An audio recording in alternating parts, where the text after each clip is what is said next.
สวัสดีชาวโลกนางรมนะคะ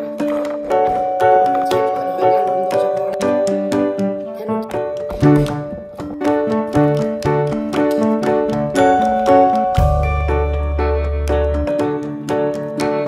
มโดยเฉพาะ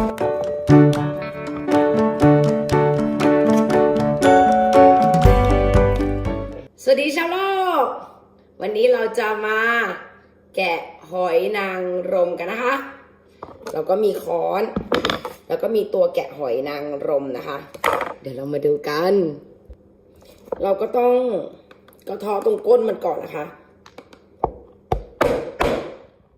นี่นะคะให้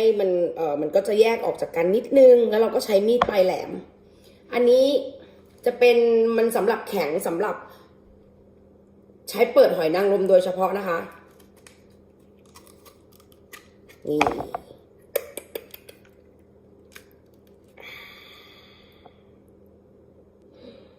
ถ้านุกกี้ทำได้ทุกคนทำได้หมดค่ะมันไม่ยากเลย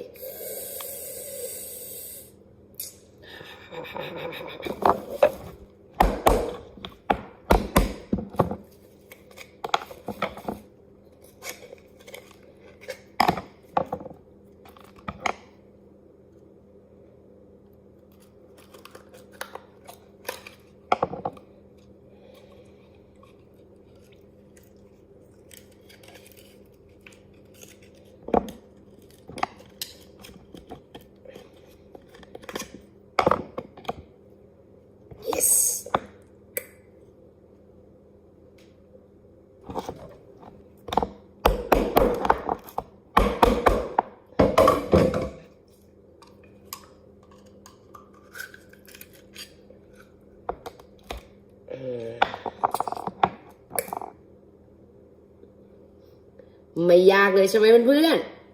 ๆไปทำดู